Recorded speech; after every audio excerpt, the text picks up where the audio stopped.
Le chiffre 66, je ne sais pas si vous rappelle quelque chose, mais apparemment c'est la route la plus longue au monde.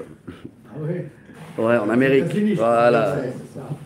Elle traverse là-bas, je ne sais pas d'où à où, mais elle est très longue. Mais nous, on va faire la page pas très longue. On va essayer comme d'habitude. On est toujours dans le chemin, dans le sujet du vin. Et on va rester avec encore une dizaine de pages jusqu'à une page avant la fin du traité. Avodah Zarah, il se termine dans la page 7-7.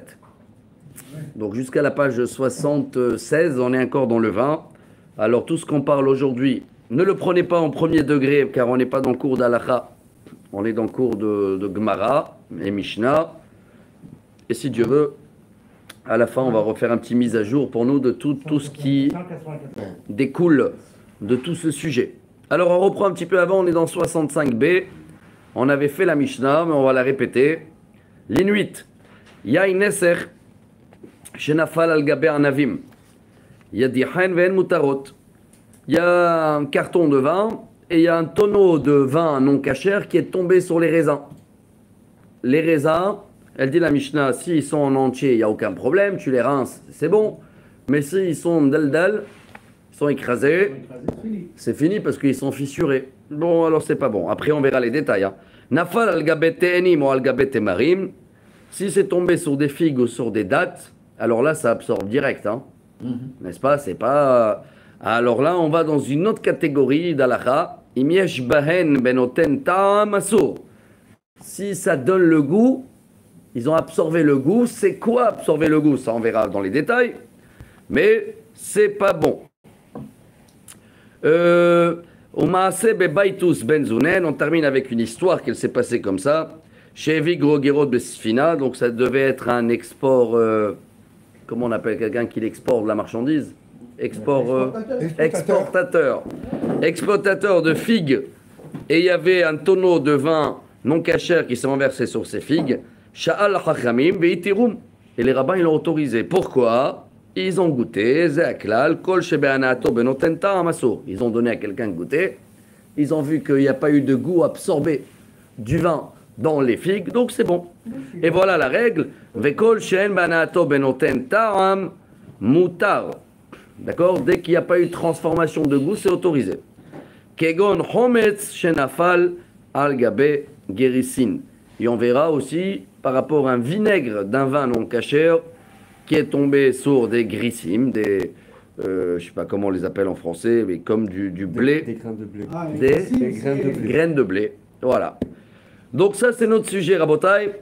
Et on y va à la Gemara. Grand sujet. Hein. On peut rester des heures, des semaines sur ce sujet-là. C'est quoi donner le goût? Alors venez, on avance au fur et à mesure. Gemara, ligne 15. Maase listo hasur et mechasra ve'achikatani. אם נותן טעם לפגם הוא מותר. ומעשה נמי בביתוס בן זוני שהיה מביא גרוגרות בספינה ונשתברה חבית של יין עשר אלף גביהם בא מעשה לפני חכמים והתירום. La Gemara, elle rajoute avant l'histoire dans la Mishnah une phrase qu'elle manquait dans la Mishnah. Il n'y a pas seulement si ça donne le goût, il y a une autre catégorie, ça abîme le goût. Ah, noten ta'am lifgam. Grand sujet qu'il est dans la cache-route, on l'utilise beaucoup avec une poêle qui a été fait avec du lait. Et si c'est passé 24 heures, alors même s'il y avait du goût du lait qui a été absorbé, quand il se rejettera avec la chaleur, avec la viande, le goût des pâtes au beurre, il est déjà abîmé après 24 heures. Donc ça fait un pgam. C'est pour ça que je vous dis que c'est un grand sujet. Une autre histoire. Haou keri de hite, de nafal ale havita de yain neser. Il y avait un tonneau de blé et ça a été renversé sur ça du vin non cachère. Shari Rava les aboune les goïm. Rabat il a autorisé de le vendre à des non-juifs. Pourquoi? Il a dit interdit de manger, mais on peut profiter. Eitive Rabba bar Levi le Rava beget shavad bo kil'aim. הרי זה לא ימכרנה לגוי ולא יעשה מדעת לחמור, אבל עושה אותו תכריכים למת מצווה. Si on a un vêtement sans faire exprès, c'est un vêtement en lin, et quelqu'un il a oublié, il a mis une file en laine, va la trouver. Qu'est-ce qu'on fait? Ah, un fil en laine dans un vêtement de lin. Tu sais pas où il est. Alors, c'est une question. On n'a pas le droit, selon la Torah, il n'y a aucun profit. Hein. Même quelqu'un qui l'est habillé, on l'a dit dans le chouk, il doit le déchirer les vêtements en plein chouk. C'est un mélange interdit. Ça fait partie des lois, si vous voulez, les hok. Ça remonte selon le Zohar depuis l'accident de Cain et Abel. Il a amené le lin, il a amené la laine. Donc c'est des vêtements, c'est un mélange qui représente le premier meurtre, assassinat dans le monde. Mais si on a un mélange, on peut rien faire avec, sauf ni on peut le vendre à un non-juif, ni on peut le faire une chaise pour un âne. Comment il s'appelait ça? La selle, là, non? Oui. Ni la selle, mais on peut l'utiliser pour faire des vêtements pour le mort mitzvah. Quelqu'un qui est décédé et qui n'a pas de famille et qui n'a pas rien et personne, il a de quoi l'offrir, l'habiller. On a le droit parce que quelqu'un qui est décédé, il n'est pas, il n'a pas le péché. Il n'est pas tenu à serre. Il a fait. Alors la Gemara, elle explique. Regardez comment on va aller dans tous les sens. Hein. L'ego, il maïta amalo. Alors, dans la ligne 24, la Gemara dit pourquoi pas le vendre à un non-juif? Ah, Dilma les abonnés Israël, parce que lui peut-être il va le revendre après un juif. Alors ça non, ok. Achanami à tous les abonnés Israël. Et dans ce cas-là, la Gemara dit alors attends, chez nous, qu'est-ce qu'il a dit le rabbin? Quand il y a du vin qui est renversé sur du blé, tu peux le vendre. Et peut-être il va vendre le blé. Ah, elle est belle la question. Adar, Veshara, les mitrino, ou les mefino, les abino, les goy, chez l'obifne Israël. Alors le Rava, il a fait marche arrière. Il a dit, vous avez raison, interdit de vendre le blé avec le goût du vin. On peut faire de la farine avec, et faire du pain avec, et le pain le vendre à un non-juif. Et là, il n'y a pas de risque que ça sera revendu à un juif. Ok. La Gemara continue. Tna ania ineser shenafal gabe anavim. Yedi hain ven mutarot. Vi mevukaot asur. Mevukaot inen, mevukaot lo. Alors pourquoi dans le vin, chez nous, dans les raisins, qu'est-ce qu'on a dit? Du vin qui est tombé sur les raisins. Si les raisins ils sont en entier, tu les laves et c'est bon. Oui. Les graines de blé, quel est le problème? S'ils sont en entier, tu les laves. Finito. Ah, Amarav Papa. Shanehite. Oui, la gave tirayo qui invocao Damian. Le blé, il a un petit fissure. Tous les graines. C'est pas comme un raisin qui est entier. Bon, on passe maintenant à la page 66, Rabotai. Chez nous, 197.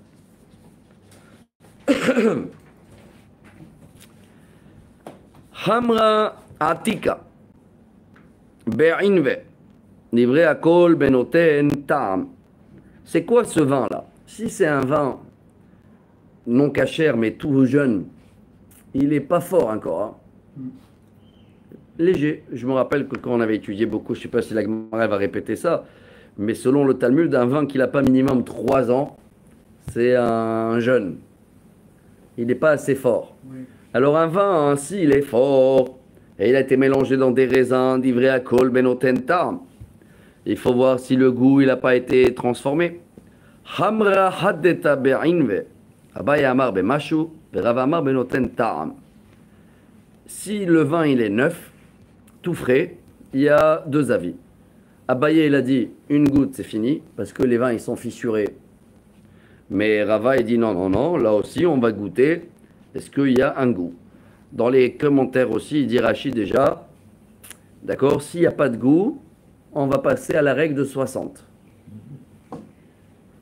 1/60.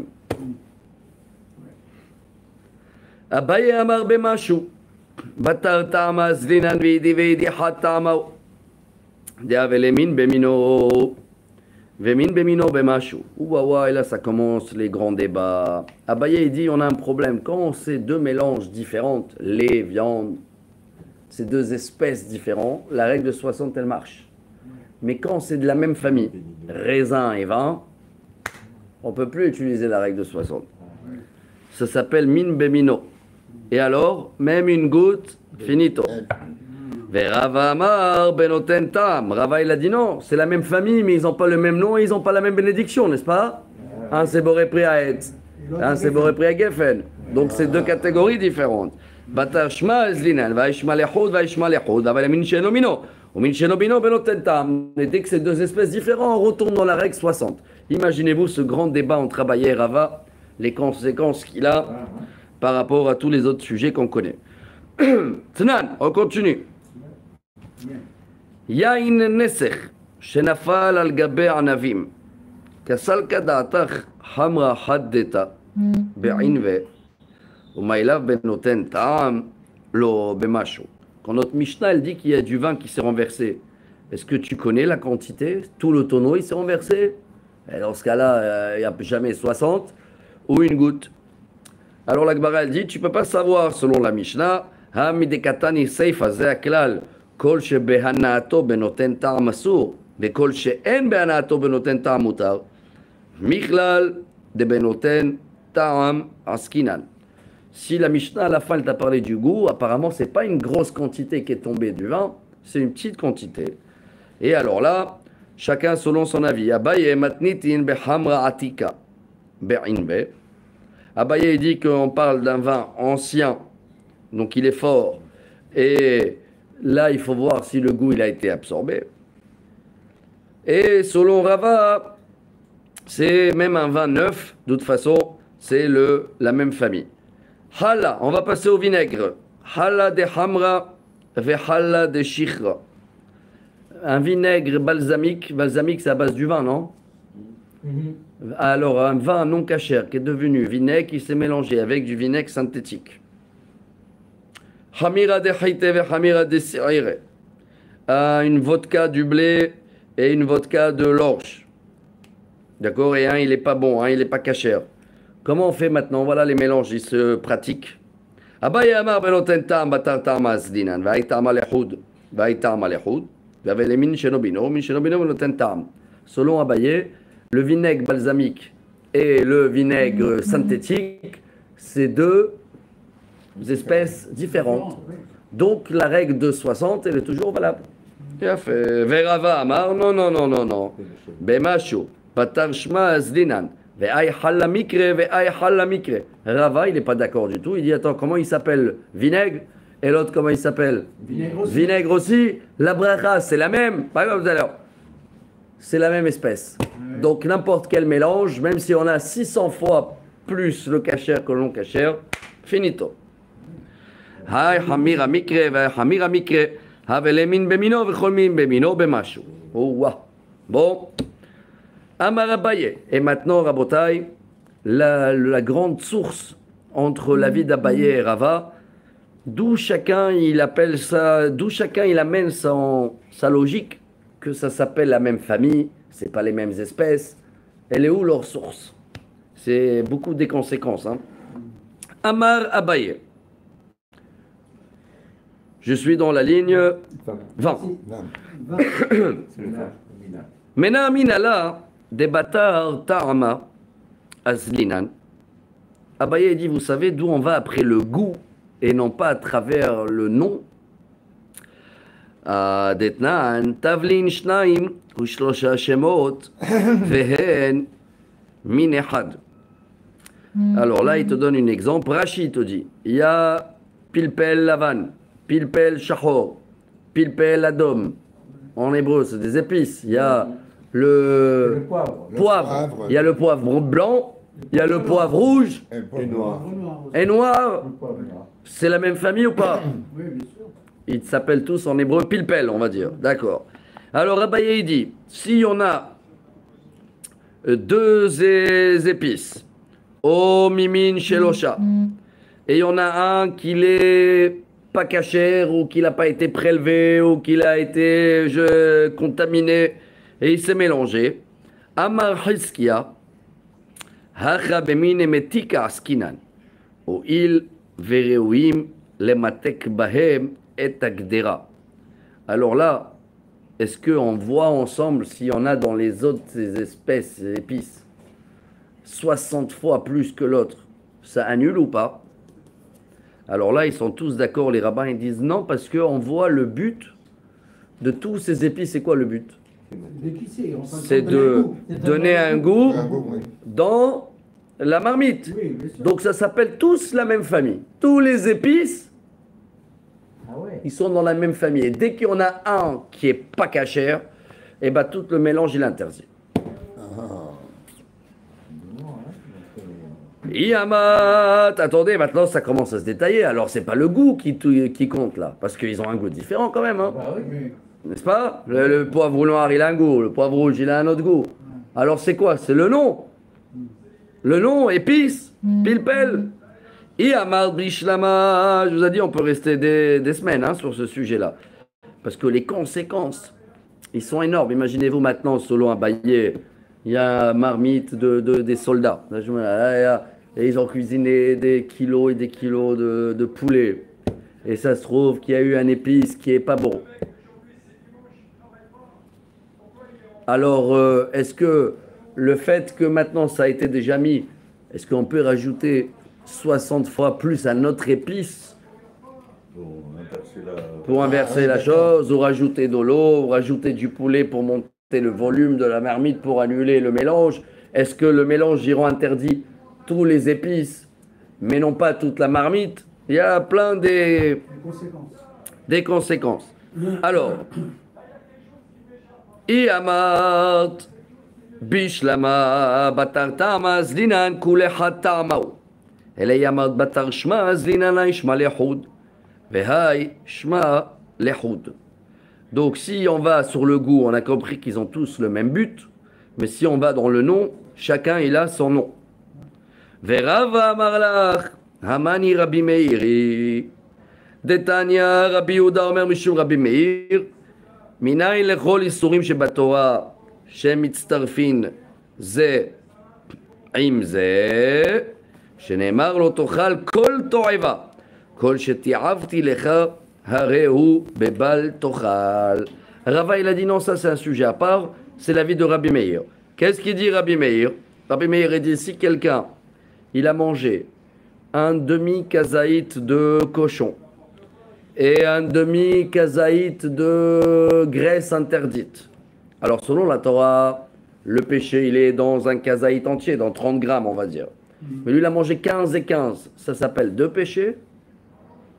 Parce qu'il a mangé deux espèces non cachères. Ou le poids, il compte et le poids, il arrive pour un péché. Alors, Rabbi Meir, il dit chaque poids, chaque lotochal kol toeva. C'est quoi kol toeva? Peu importe. T'as mangé ça, péché. T'as mangé ça, péché. Et ça se commule ensemble, mais ça se commule. Ça veut dire, selon la deuxième avis, et que ce n'est pas la halakha, Rabbi Meir, c'est pas la halakha, pardon, deuxième avis, un seul péché. Mais c'est des rabbanan, pas de la Torah, parce qu'il n'a pas mangé un kazaït entier du péché. Hein. Ça veut dire que ça ne se commule pas. Hala. Donc voilà, ça c'est sur un petit peu un pied. Hala lego hamra, les divrei akol benoten ta'am. Vinaigre qui est tombé, vinaigre non cachère, qui est tombé dans un vin cachère. Qu'est-ce qu'on fait? Vous voulez qu'on ferme la porte? Chazak. Ça veut dire quoi, Hamra? Hamra, c'est du vin. Et Halla, c'est du vinaigre. Ah d'accord,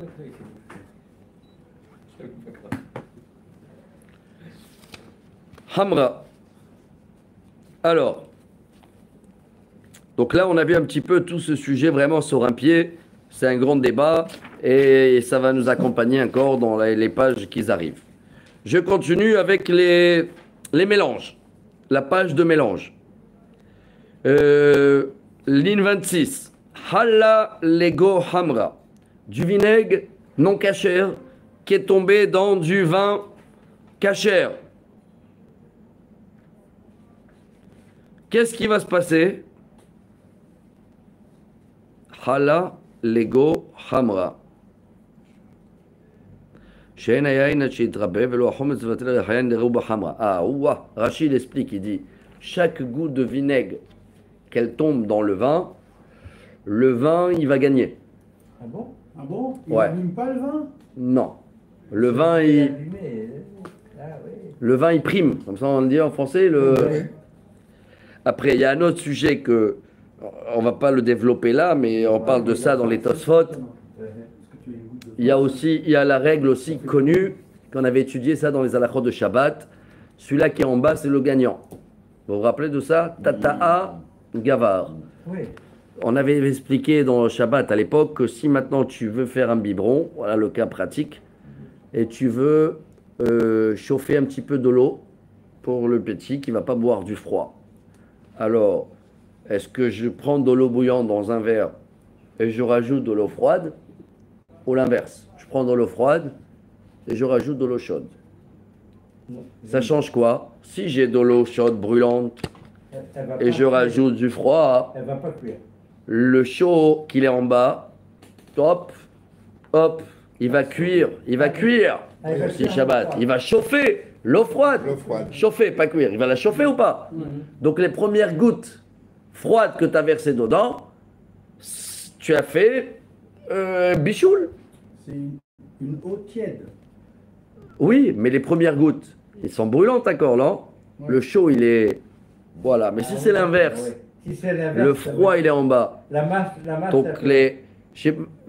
Même s'il n'y a pas beaucoup de masse, hein, Ouais. celui-là qui est en bas, le vainqueur, comme on l'appelle, gavar en hébreu, c'est lui le fort. C'est le fort. Si en bas il y a du vin, le vinaigre il s'annule dans le vin. Si c'est l'inverse, en bas il y a du vinaigre, et Rachid dit, alors là regardez, je termine, Hamra lego hala, les divrei akol, benoten ta'am. Ils sont tous d'accord que il faut quand même le goûter, mais en général c'est le vin qui gagne. Et quand je dis il faut le goûter, ça veut dire que dans la halakha, même s'il y a un petit peu de goût de vinaigre, on va avoir le droit de rajouter du vin. Ah, c'est ça qui change tout. Hein. Jusqu'à qu'on arrive à il n'y a plus le goût du vinaigre non cachère. Si c'est l'inverse, il y a du vinaigre en bas. Hamra lego hala. Donc c'est un vinaigre cachère. C'est un vin non cachère. Le vin non cachère, il est tombé dans le vinaigre.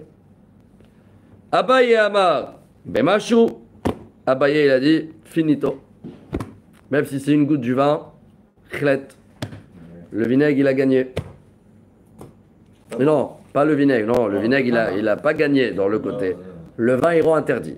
Rava Amar, Benoten Tam. Rava, il dit, non, là aussi, c'est toujours la même règle. On va goûter. Et la Gemara, elle détaille. Je tourne la page. Abaye Amar, Bemashu. Waouh, regardez cette page, comment elle est petite, et les Tosfot, comment ils sont balèzes. Rechaye hala, vetama hamra, hala, havelemin bemino, vecholmin bemino bemashu. Abaye, il dit, la source de ce vinaigre, c'est un vinaigre de vin, donc ça s'appelle du vin dans du vin, et on a vu que chaque mélange qui sont les mêmes espèces, ça n'annule pas. Point. Ah, ravamar, benotentam, rechaye vetama hamra. Hamra velemin besheno mino, cholmin sheno bino benoten tam. Rava, il reste avec la même logique que tout à l'heure. Un c'est à Geffen, un c'est chez Akol, si vous voulez dire comme ça. Donc tant que le goût il n'a pas été absorbé, alors c'est autorisé. Hay bat tiha. La Gemara, elle continue avec le même débat, mais sur un autre sujet. Et ici, on a un petit trou qui a été fait en haut du tonneau pour le sentir. Parce qu'à l'époque, ils sentaient, de temps en temps, peut-être le vin il tournait. Hein, ils n'avaient pas les mêmes conditions de terrain comme aujourd'hui. Mais il n'y a rien à perdre. Un très grand onologue, une fois, il m'avait dit, c'est quoi le vin? C'est du jus de raisin périmé. C'est ça le vin. Exactement. D'accord? Voilà. Et chacun, il a dit comme ça, il a dit, chacun, il périme le raisin d'une autre manière. C'est pour ça que ça sort à notre goût. Mais c'est périmé. Mais ce qui est beau dans le vin, quand même le vin, quand il est périmé, alors le raisin périmé, il donne du vin, le vin périmé, il donne du vinaigre. Donc il n'y a rien à... Ça ne se jette pas. À l'époque, il faisait un trou en haut du tonneau pour sentir. Tant qu'il y avait odeur du vin, la brioute, dès que ça tourne, ça devient vinaigre. Bon. Hay bat tiha. Goy. Beide Israël. Shapir Dame. Israël, Bede Goy. Abayamar Asur, Avamar Mutar. Waouh. Alors, les rabbins, ils sont bien d'accord qu'un non-juif onologue avait le droit de mettre le nez dans ce trou sentir et trancher si c'est vinaigre ou vin. Parce qu'il n'a pas touché le vin. Bravo. Mais un juif onologue n'a pas le droit de faire ça sur du vin non cachère. Pourquoi? Aïe, aïe, aïe, aïe, aïe. Israël, deux avis. Hein. Abaye Amar Assour, Rava Amar Moutar. Pourquoi Abaye dit Assour?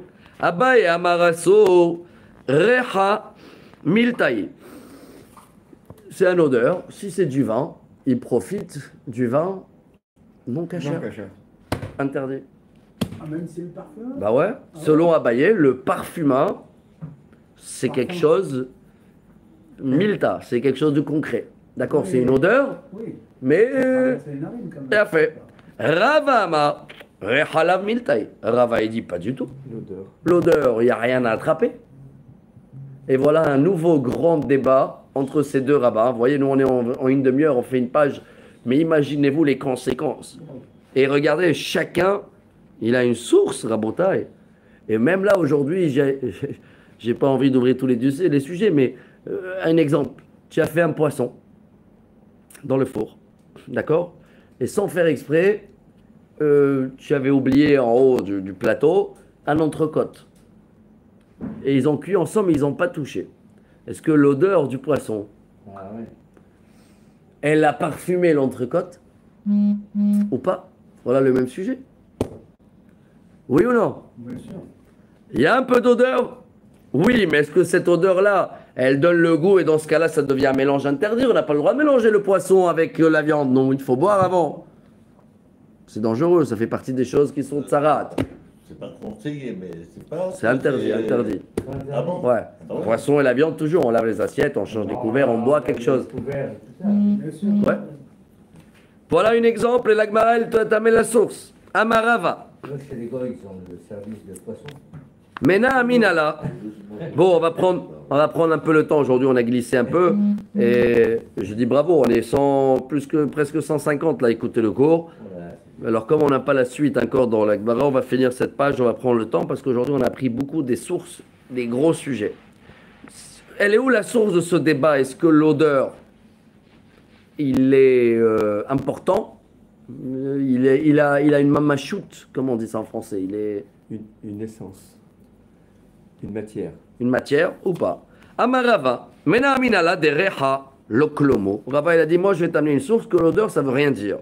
Detnan, tanur sheesiko bekamun shel teruma.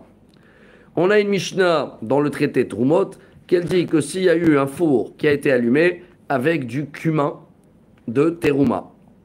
Bon, on va dire que c'est cumin ou des morceaux d'épices, hein, mais que ça devait aller chez le Kohen. Un prélèvement. Ouais. Et lui, il a utilisé ça pour allumer le four. De l'époque, c'était avec les bois. Et il a fait une pizza italienne au feu de bois du cumin d'un Kohen. Ah, Afabo et tapat moteret. La fichette tam kamon et la recha chez le kamon. Rava, il dit voilà la Mishnah, elle te dit, même s'il y a l'odeur du cumin, mais il n'y a pas le goût, il n'y a rien qui a touché le pain directement. C'est que de la fumée. Bravo. Ve Abaye. Alors Abaye, pourquoi tu interdis, toi, l'onologue juif, de sentir le tonneau? Qu'est-ce qu'il y a? Ah, Abaye. Shaniatam. De mikla. Isure. Ah, c'est pas pareil. Pourquoi c'est pas pareil? Ah, il y a fait, il te dit, là-bas, le cumin, il a déjà brûlé. Il n'y a plus rien. Ce qui reste, c'est que l'odeur, mais le produit de base, Les graines, quoi. il a disparu. Que chez nous, dans le vin, il est là encore le produit. Le vin, il est devant nous. Donc, quand il est devant nous, ça s'appelle une odeur directe. Ouais. Le produit, il existe. Que là-bas, dans la Mishnah que tu m'as dit avec le cumin, c'est parce que les arbres, ils ont brûlé, il n'y a plus les arbres. Il reste quoi? Que l'odeur? Alors là-bas, c'est pas important. Imaginez, regardez les commentaires. Hein. Sur la droite, il y a de quoi approfondir. Hein. L'Agmara, elle te dit, attends. Ça me rappelle un autre sujet maintenant que tu m'as parlé de ça. Amarav Mari Ketanae Harode Pathama Unetana al Pi Havit Shel Yain Shel Teruma. Alors quelqu'un qui l'a fait un pain dans le four, si c'était chaud vite et il a posé le pain sur un tonneau de vin de prélèvement. Ça devait aller chez le Cohen. Est-ce que maintenant le fait que le pain il est chaud, il a absorbé lui aussi le pain maintenant l'odeur ou l'alcool du vin? Et Ça dépend si c'était couvert ou pas. 3 avis, pas couvert. Ah, pas couvert. 3 avis là. Rabbi Meir. Au cerf. Il a fait. Ah, pardon, le pain, ouais. Le pain, il est pain normal. Hein. C'est le tonneau qui est prélèvement. Hein. C'est un pain normal. Je ne sais pas si on avait dit ça. Chaud. Voilà. Rabbi Meir, il dit, il a absorbé l'alcool ou l'odeur. C'est fini. Le pain, il est terouma. Il ne peut rien faire. Par contre, il peut le donner à qui? Un Cohen. Voilà, ça s'appelle un pain de prélèvement. Rabbi Yehuda m'attire. Rabbi Yehuda, il dit, ça n'a pas touché le vin. Pas de problème. Rabbi aussi, écoutez ça, c'est 3e avis. Matir beshel hitin. Veoser beshel seorim. Miple seorim shoavot. Je vais l'actualiser. Si c'est un pain italien, il absorbe. Si c'est une pita, elle absorbe pas. Là, il te fait la différence entre un pain, une pâte de blé et qu'elle absorbe pas, et que la pâte de l'orge, elle absorbe. L'Agmara dit, est-ce que ça c'est le même sujet de ce qu'on a parlé?